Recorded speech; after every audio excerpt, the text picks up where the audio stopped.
Good morning, my name is Alma. I'm from the Sussex County YMCA, and this morning I'd like to welcome you into my kitchen. Today we're going to bake an old-fashioned classic, oatmeal cookies. And before we get ready, I just want to give you a small list of ingredients that you want to prepare. Okay? This also can be found on the back of an oatmeal box, or best known as vanishing oatmeal cookies. First thing you're going to need is to get 3 cups of oats. You're going to need some flour, some white sugar, some baking soda, salt, cinnamon, vanilla extract, 8 ounces or ½ a cup of butter, and 2 eggs, brown sugar, 3/4 of a cup, raisins, coconut. The beautiful thing about this recipe is you can modify it. You're going to use whole grain oatmeal, which is great and wholesome, and other natural ingredients. But you can add absolutely anything you want to this. Chocolate chips, dried fruit, anything that you like. I like it old-fashioned basic with raisins, and I like to add a little coconut to mine. So first thing you're going to have to do is get your oven preheated to 350 and prepare your baking sheet. A little tip on baking sheet is if you go ahead and use parchment, the cookies brown up nice on the bottom and they come off easy. But this is always a problem with it sliding around. So I like to take a little bit of butter, and I mean just a little bit, and put a little bit on each of the corners. And this helps to secure the parchment paper down so you don't have sliding. Last thing you want are your cookies on the floor.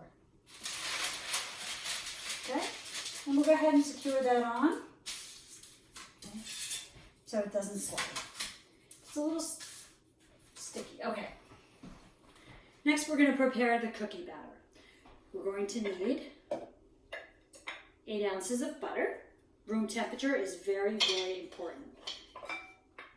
Baking is a science, so making sure that you're following certain guidelines will make sure that your product comes out even better. We're going to go ahead and get this started. Soften up your butter. Okay.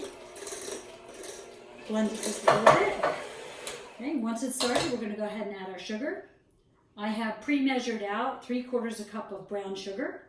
And I prefer a little bit more brown sugar because it has a little bit heartier flavor to it, and a little bit less of the white sugar, which in this case, this recipe is calling for ½ a cup. I'm going to do even less than that. So I'm going to take my full cup and I'm going to measure down. Now make sure that you're using measuring cups that are comfortable as well so that you can easily read. ½ a cup of sugar. I'm going to go ahead and blend these items, okay? Get them nice and fluffy, well mixed.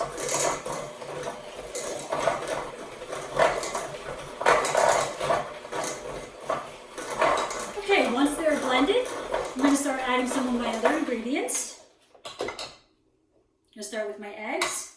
Now you can crack your eggs into a bowl first to make sure that you don't get any shells, but if you're feeling pretty confident, go ahead and put your eggs right in. Okay, 2 eggs. I like to keep a clean towel to work with. I'm going to incorporate the eggs. Okay, keep moving my bowl around. This bowl, by the way, has been in my family for probably 50 years, at least 40. I'm going to say 50. It was my mother-in-law's, and I have made hundreds and hundreds of recipes.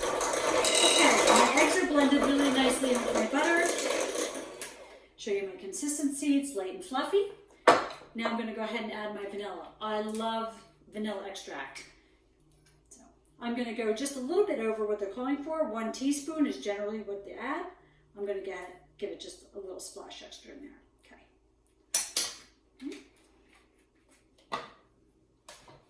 We'll blend the vanilla in.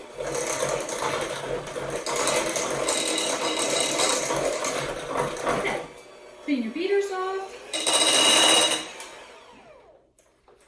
I'm going to set this to the side. Now we'll start to add our dry ingredients. You can use a spatula. I prefer to use a wooden spoon. First thing I'm going to do is I'm going to go ahead and add my oats. 3 cups of oats, whole oats, not quick, old-fashioned. I'm going to add 1.5 cups of flour. Make sure again that you're measuring accurately. And this This is a way that you can kind of change your recipe a little bit. So if you like your cookies to be a little bit taller and cakier, you'll have just a little bit more flour, 1.5 cups. If you want your cookies to be a little more buttery and spread out and get crispy edges, I'm going to use just a little bit less flour. Okay. Going to need a teaspoon of salt.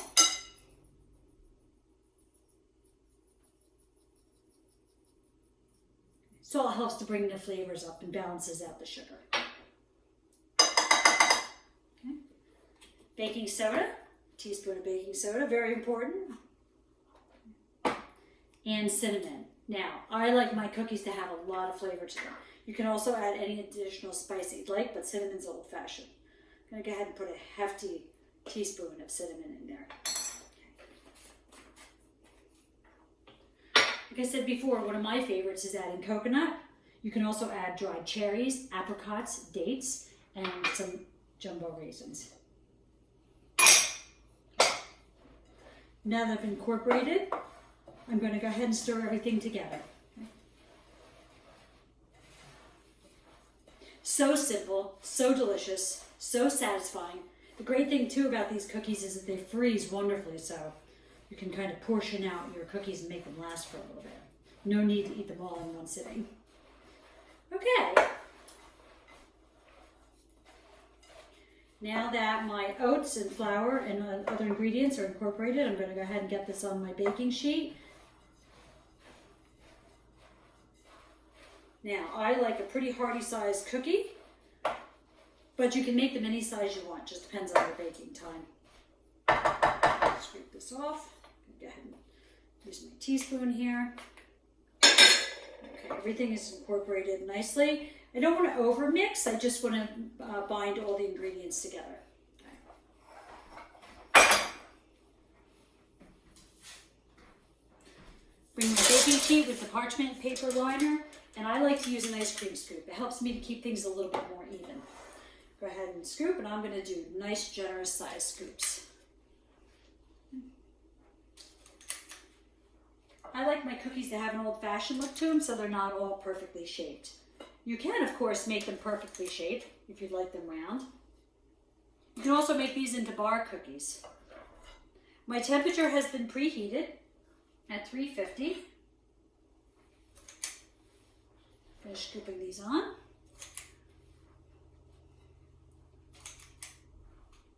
Just a few more. Oh, that's a really big one. Let's take a little bit off of that. Remember, no tasting the raw dough. I know it's really hard. It's tempting. It smells delicious. Okay. Now, I like to just press my cookies down just a little bit to give them a head start.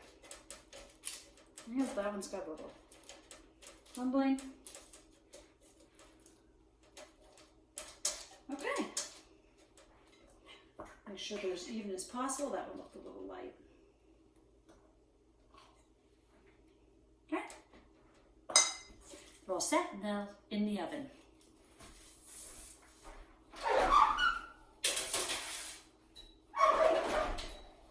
This size cookie should bake about 12 minutes, but I'll check. I like them extra brown on the outside. So, we'll wait till they're all done.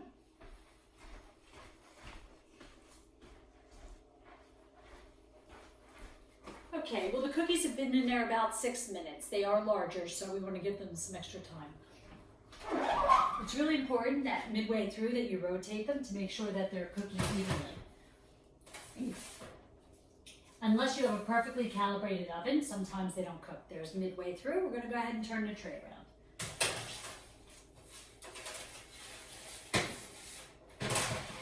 Okay.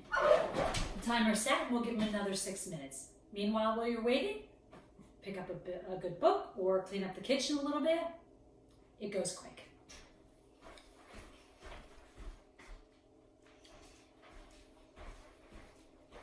Okay, well, welcome back. It's been a little bit more than 6 minutes. I chose to leave them in there more like 8. So let's take a look. Looking really nice.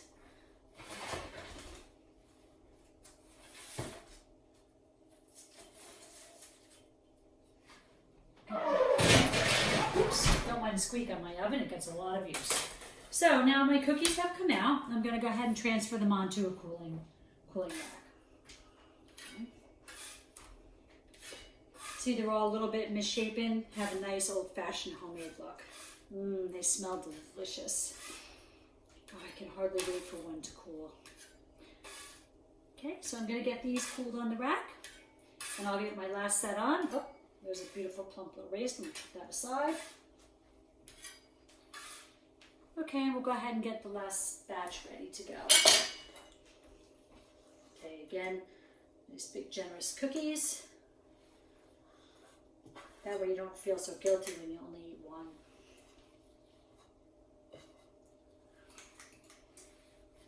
I can't not think of my mom every time I bake. She's the one that really got me into baking. For so many years, she spoiled us with such incredible treats. And it wasn't until I was an adult that I realized if I wanted them all the time, I would have to learn to make them. So it became a passion to be able to emulate a lot of my mom's baking over the years. And now I get to share it with them.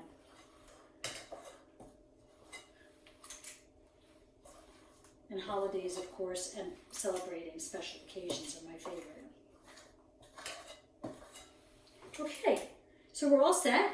Okay, we have our bowl cleaned out. I'm just going to go ahead and push these down just a little bit. I don't want them too flat or too fat. I should say I want them to flatten out just a little bit. Okay, and these are going to pop back in the oven again, probably a little bit longer than I had originally anticipated. So we'll just keep an eye on them.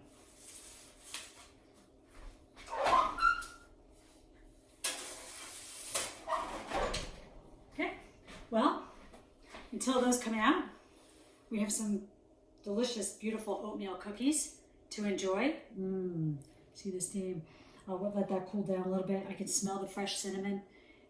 Great thing to do with your family, for your family, with your kids. Everybody can join in. So until next time, enjoy. Thank you for sharing this time with me.